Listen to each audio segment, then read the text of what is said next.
अभी ये BOM का अंदर हम लोग और एक कैटेगरी पार्ट्स ऐड करते जाएंगे.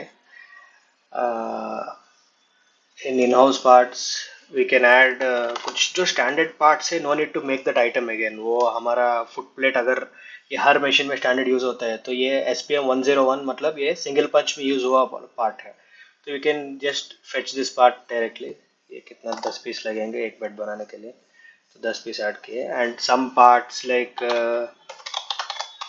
सेंसर रॉड्स, ये ऑलरेडी 12x225 ये सब we can just, they are created, we can fetch them directly. And we will now see how to create parts like FPD1 FPD2. ये इंडिविजुअली अगर हम यहाँ पे जाके MPD1 वो सब बनाएंगे वो बहुत हेफ्टी हो जाएगा for creating all parts individually and adding. तो उसके लिए हम लोग एक इनबिल्ट क्रिएटर यूज करेंगे इसमें in ERP. So for that we will first see revise our naming scheme. MPD2 मतलब we are calling it as a set of parts. MPD1 is a set of parts, FPD2 is a set of parts हमारे naming के हिसाब से. And उसके अंदर रहेंगे individual parts like FP1 FP2 FP3. ये हमारा जनरल नेमिंग सीक्वेंस है. And for LPD no need to create individual items because इसका मैन्युफैक्चरिंग हो या QC हो साथ में होता है from one vendor only. तो we can just create LPD1 and upload a DXF to it. Problem MPD parts में आता है ज़्यादा बिकॉज ऐसा होता है ये दोनों पार्ट्स एक जगह परचेस होते हैं.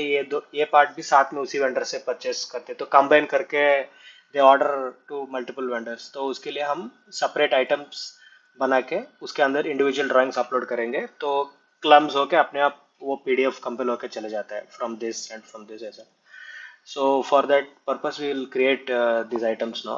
पहले हम ये create करके देखेंगे MPD2 का. we will take an example of that and हम items में जाएंगे and ये has variants में जाएंगे तो SPM जो है ये हमारा MPLP का template फाइल है. we will click this and इसके अंदर अभी first item group यहाँ पे edit करेंगे. we will keep machining parts and we will save and create multiple variants में जाएंगे. मशीन का नंबर सेलेक्ट करेंगे 121 and we will create MPD1 and एक ड्राइंग्स का सेट भी बनेगा सेट सेलेक्ट करने से. And then we will select MP1 and MP2 3 variants. यहाँ पे कीबोर्ड पे कंट्रोल प्रेस करके ये प्रेस करेंगे एक अलग टैब खुल जाता है. This is very handy in ERP next to use it every time. तो यू कैन सी एक MPD1 ड्राइंग का सेट बन गया एंड एक MP1 MP1 and MP2 files बन गए. So similarly we can go back and create for this also.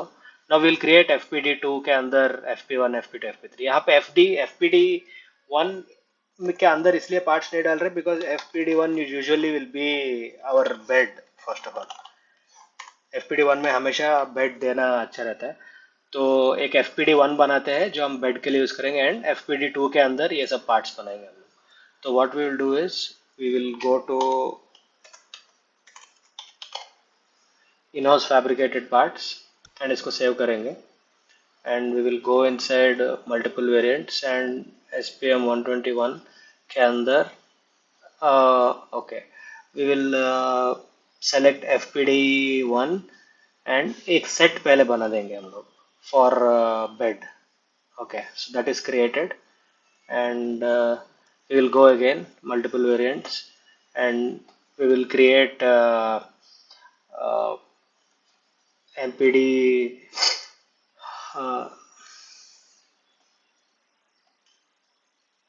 FPD2 का एक सेट भी बनेगा एंड FP1 FP2 FP3 भी बनेगा as per hour this thing. तो ये 4 वेरिएंट बन जाएंगे and we can go and we can reload and we can see all this items are created.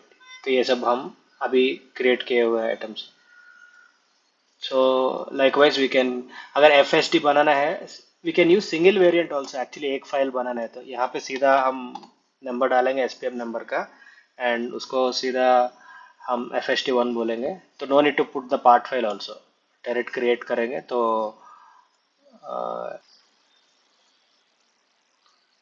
Okay we will add more in house parts now.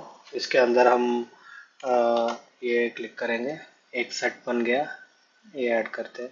We will add one more set here set 2 we added, and ये सेट के अंदर we have more parts, तो इसको ऊपर हम सब assembly करके क्लिक करेंगे and we will add more of और FPD 2 का पार्ट्स है ना. ओके, तो ये 4 पार्ट्स इसके पास, ये कॉपी कर लेंगे. We will add this 4 parts here.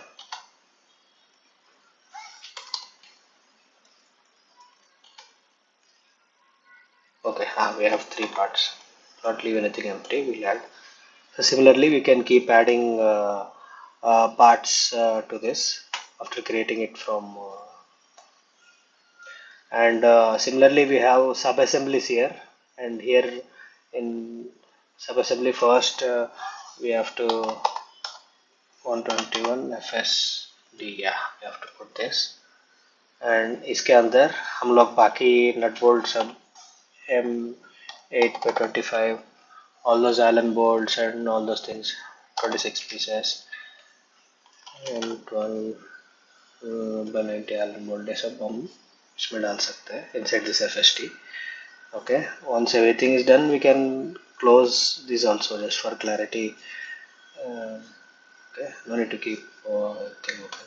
And once this is done, once everything is properly set, we can submit the POF. But everything should be properly checked before doing that. And to add drawings inside these parts, you can directly just for A category parts, if you want to add drawing in this part, just open this sub-assembly, click Ctrl on your keyboard and just open this. You can add the drawing here, or we can keep a button here also, add drawings. So we can do it. You can add attachment here, so directly that will be sent into the PO when they are placing an automated PO.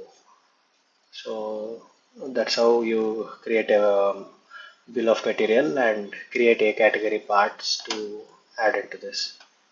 But you have to be careful while creating. We have to change the item group here so that it will be managed better.